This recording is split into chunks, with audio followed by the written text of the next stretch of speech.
Unafraid, Reister or Wrong. George Reister here. It is Tuesday. No, actually, it's Wednesday. The week is flying by. It is hump day, and this is going to be the greatest Unafraid show of all time. As we do every day, we make it better.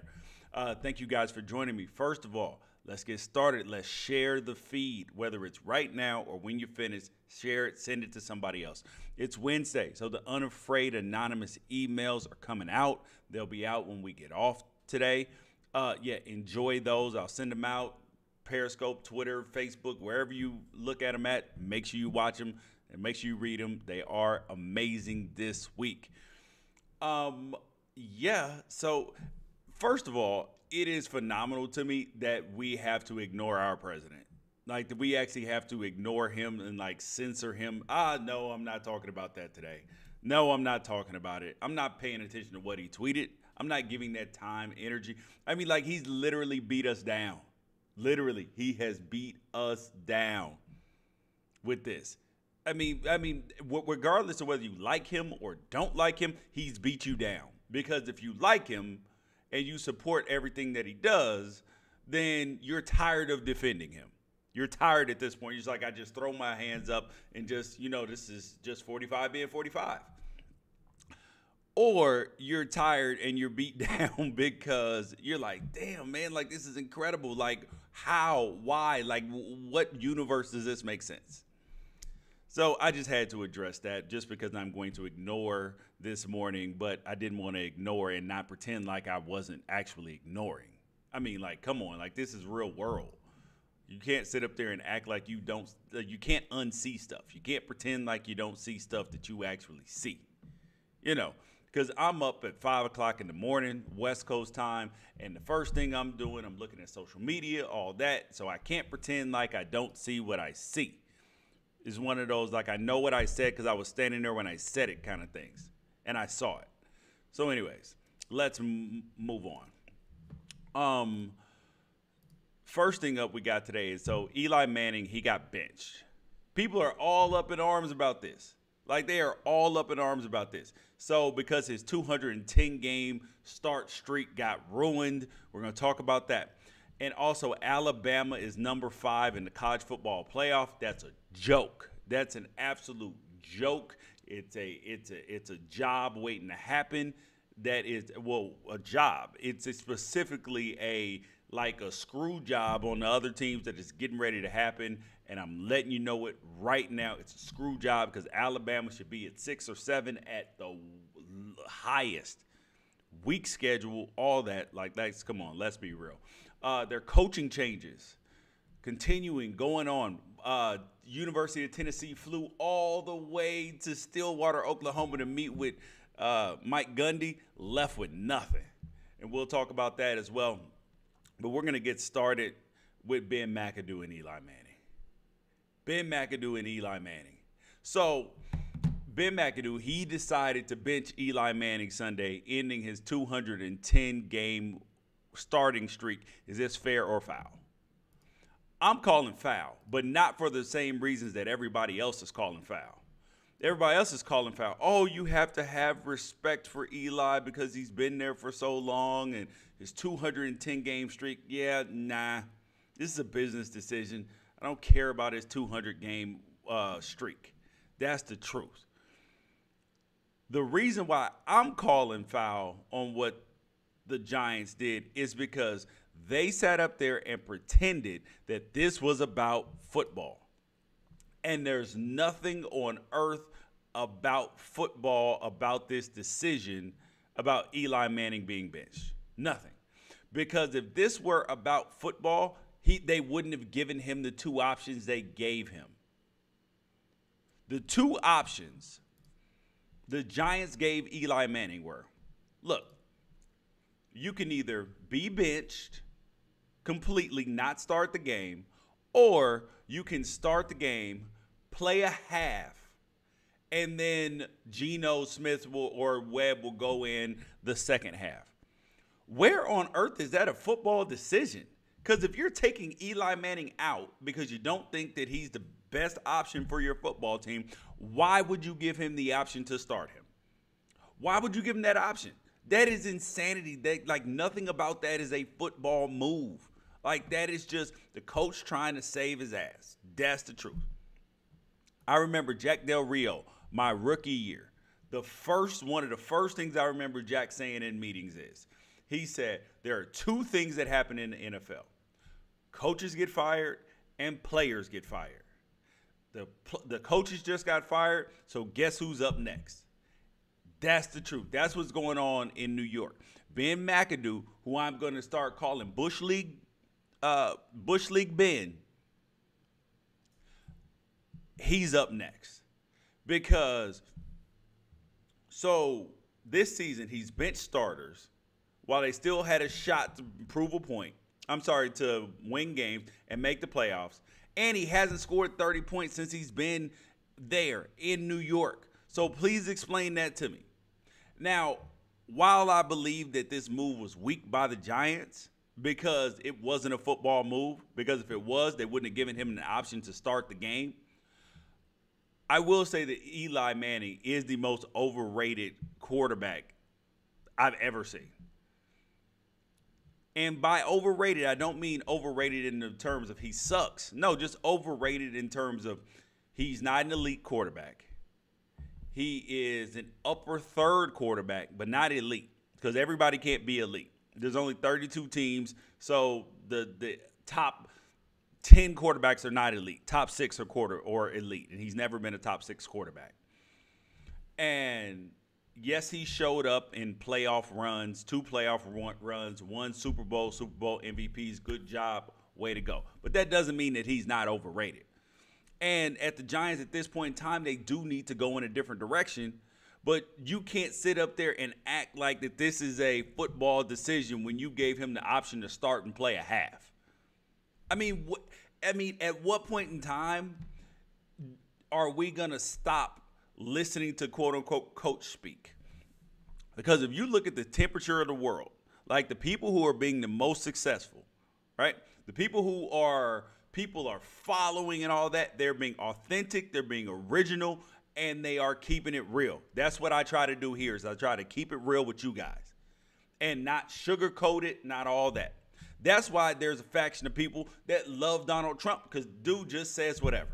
People love Clay Travis because he just says whatever. That's why people love Howard Stern. This is why people love so many different people out in media, or that's why they love Kanye. That's why they love Tracy Ellis Ross. They love people who are authentic and are actually out in the world being themselves. Even if they don't agree with you, they love authenticity, and they can really relate to authenticity. And Ben McAdoo, when you look at his press conference yesterday, oh my God, it was disgusting. Because you had Eli on one hand. He's having his press conference. He's crying his little eyeballs out. He's sad. He's upset about the fact that he's not starting, and not just not breaking the streak, that he wants to be out there competing, playing football games. And then you have Bush League Ben McAdoo, who gets up there in front of the podium, in front of the microphone, and has this little smug kind of, yeah, we're benching Eli. This little smile. Man, get out of here, man. At least have the decency and the respect for the man to at least look like you care on some level.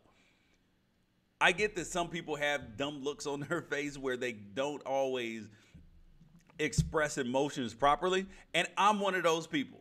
Because I know sometimes my wife is trying to have a serious conversation with me, and I'll laugh, and it pisses her off. So I get that Ben McAdoo may be one of these people, but sometimes I know I piss her off when I laugh during a conversation. And she's like, "You're laughing at me." I'm like, "No, baby, I'm not laughing at you. I'm laughing at the situation because it's crazy. It's mind-blowing. I can't believe that this happened. Like, this is an odd situation."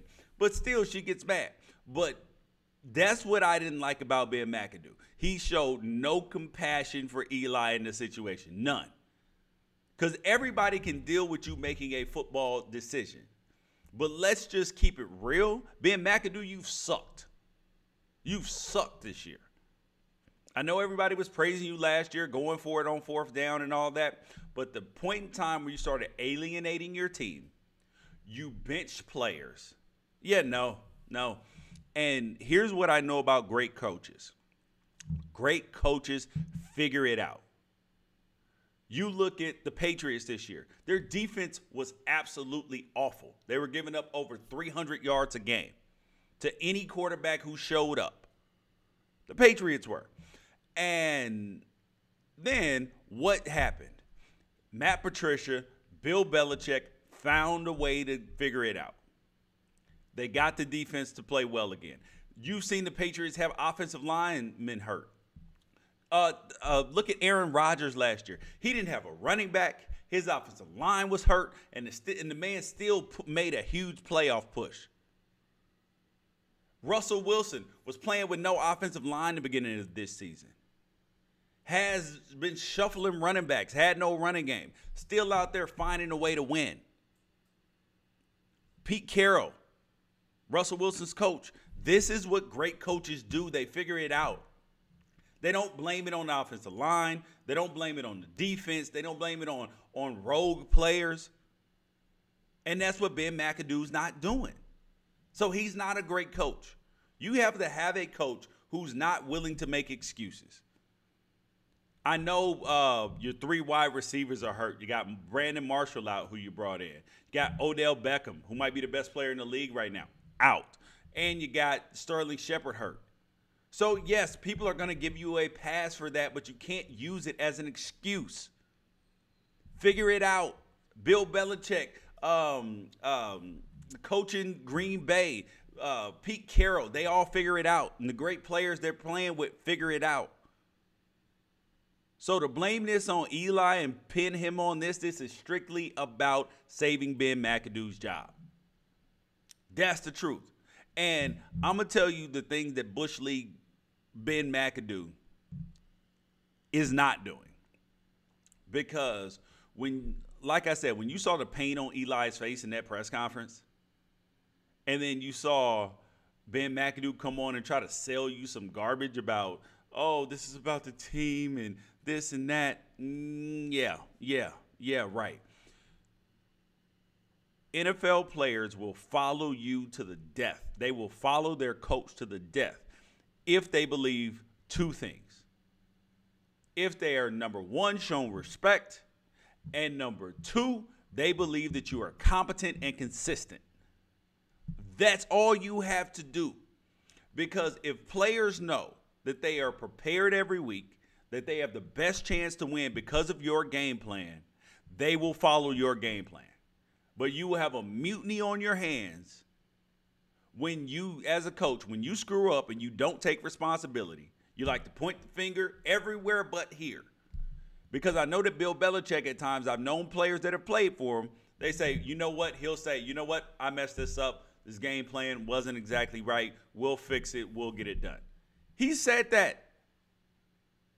And players can deal with that. If you win, they can deal with accountability and consistency. It's when you start acting funny, when you start switching up, that people get pissed off. And that's what Ben McAdoo's doing. And his coach speak doesn't work.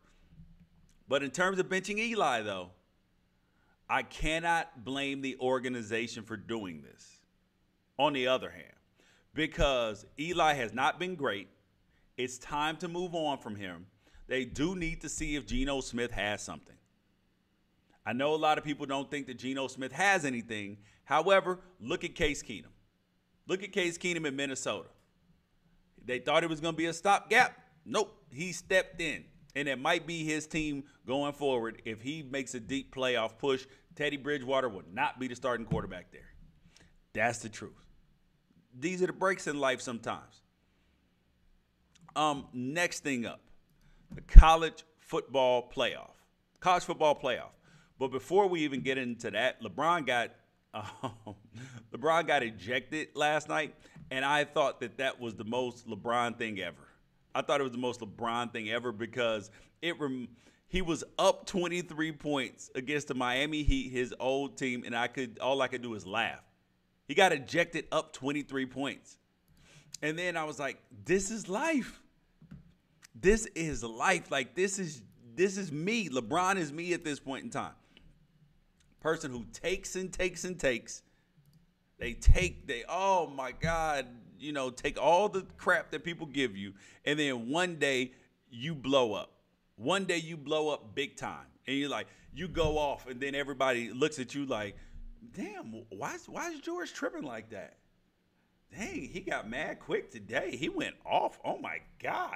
Yep, that's what happened. People push and push and push.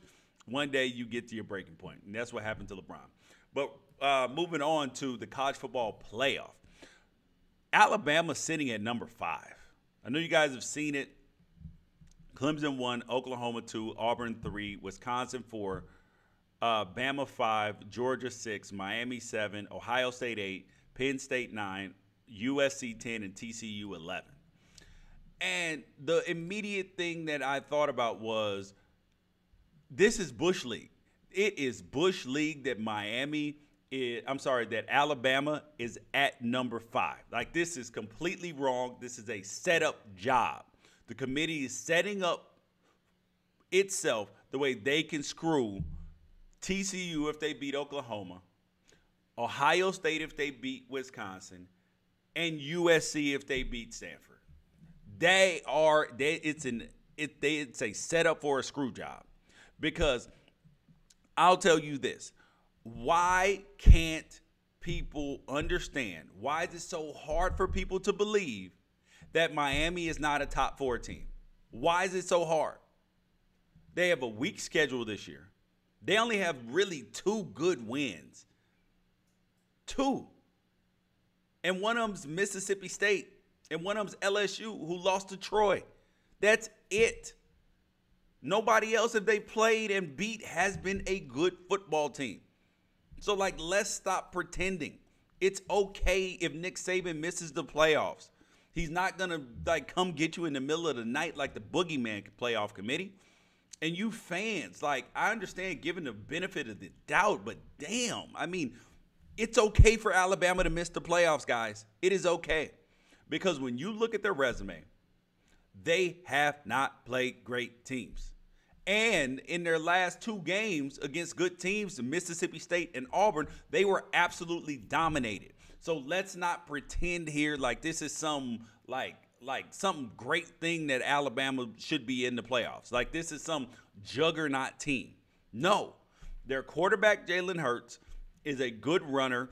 He can pass because he can run on some level. But when he's forced to sit back there in the pocket, you don't get good results.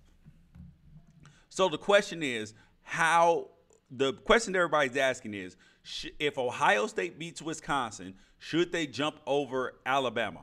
100%. This is not even a debate. The debate should be if Ohio State beats Oklahoma, who's number 2. If Ohio State beats Wisconsin, who's number 4. And then if TCU beats Oklahoma and USC beats Stanford, who then do you put in the playoff? Because you have to assume that Clemson's going to be in. And you have, if they win against Miami. And then you have to assume that, that if the winner of the SEC championship game is going to be in, whether it's Georgia or whether it's Auburn, that one of those 2 teams is going to be in. You have to assume that. So that's 2 spots taken up. And then who do you take? Do you take Ohio State? Do you take Alabama? Do you take TCU? Or do you take USC? And I'm telling you, when you look at the resumes of USC and Ohio State, USC has a better resume. Everybody knows I don't love USC. However, let's just keep it real here. Let's just keep it real. You have to put the best teams in the playoffs under the current system and the current format, and Alabama's not one of those teams. They're not. Then the next thing that I'm going to be clamoring about and screaming about for the next, I don't know how long, is an 8-team playoff and also team scheduling better. Because of Alabama, instead of their non-conference schedule being Fresno State, Colorado State, Mercer, and Florida State, imagine if they had played like Florida State, maybe like a Washington, and then keep that Mercer game in there to give Mercer some money. and also played like Colorado State still, people would have more respect for your schedule. But these days of team scheduling November cupcakes are sad and they're weak. They're not going to get you in the college football playoff anymore if the committee does the right thing. And they reward a team like Clemson who scheduled good competition.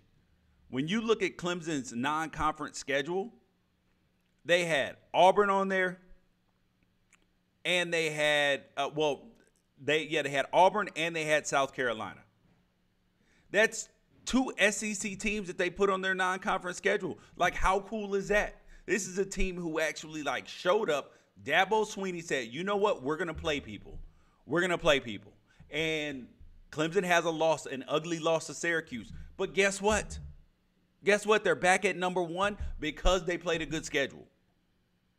I mean, how hard is it for administrators to understand that the landscape has changed, and the College Football Playoff Committee better not screw us, the fans, because as fans, we want better games. We don't want Power 5 teams playing crappy teams every week.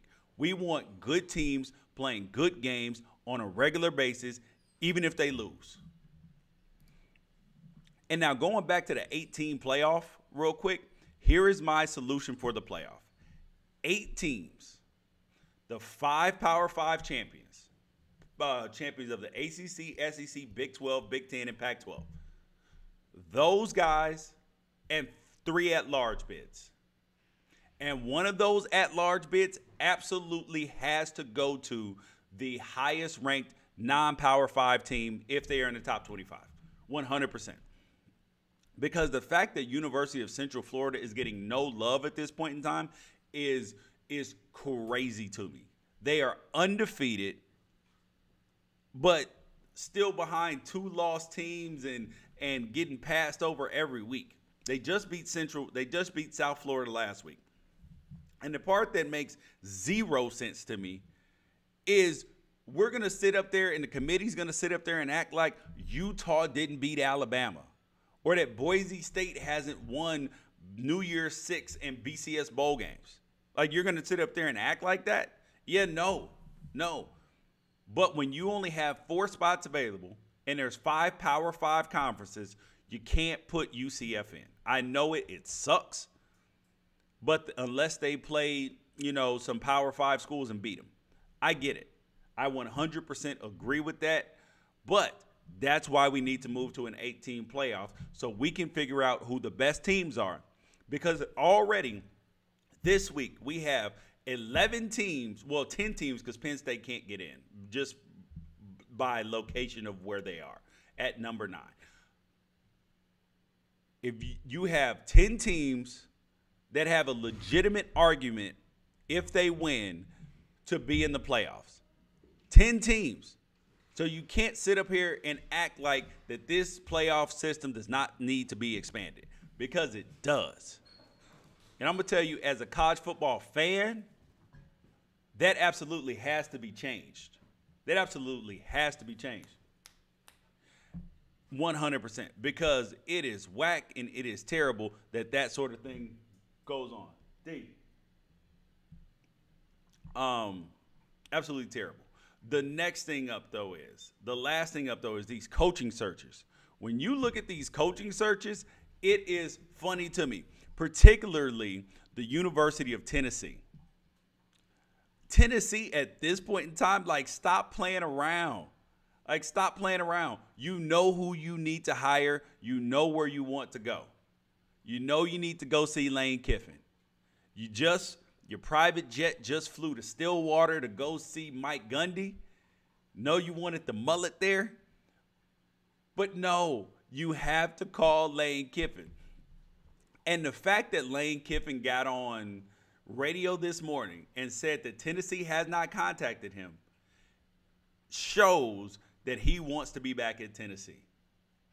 And the second part that him going on radio saying that means is that Tennessee, they're trying to either, number one, exhaust all their options before they go back to their ex in Lane Kiffin, because he left them high and dry and some of the boosters are salty about it. So that's where they are with Lane Kiffin. And so they want Lane Kiffin, but they're scared to go get Lane Kiffin when they know they need to get Lane Kiffin. And I would wait till after his game against FAU, his game at Florida Atlantic in their championship game, and then I'm going to go get Lane Kiffin because he's your best option at this point in time. He is. There's nobody else that can help you out the way that Lane Kiffin can help you out right now. And also, Arizona State and Herm Edwards. I'm a Herm Edwards fan, but let's be real. That's scratch and dent, man. Herm Edwards hasn't coached in forever. And I told you about these head coaching jobs, that there were too many head coaching jobs and there were not enough qualified and good candidates, and you were going to have to go to the scratch and dent bin. And Arizona State is going to the scratch and dent bin. Oregon State is talking about hiring Dennis Erickson instead of Bo Baldwin. Instead of bringing in a young coach, bringing an old coach, groom a new young coach. I mean, good God, man. Just have some balls. Your team's already a dumpster fire. Florida State, Jimbo Fisher's thinking about leaving. I don't blame Jimbo Fisher for leaving Florida State. I don't. Because people say, oh, why would you leave Florida State? Because for a bunch of reasons. Number one, Florida State fans, they clamor for his firing every year. So what do? Somebody doesn't want you? Somebody else down the street does. And they'll pay you and you got a longer leash. And also, Texas A&M, they can recruit there, and they also have top-notch facilities. Florida State won't put any cash into their facilities. None.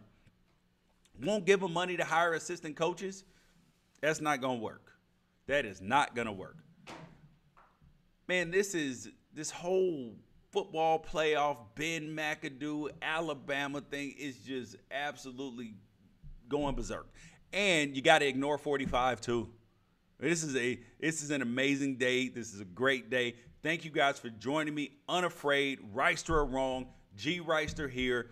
We'll catch you guys tomorrow. And do not forget the Unafraid anonymous emails will be out today. So check back in a little bit on the Twitter, on Facebook, all that. It will be out. Enjoy it, love it, like it. Oh, and most importantly, share it. Share it. Sharing is caring, people. Sharing is caring. Peace out.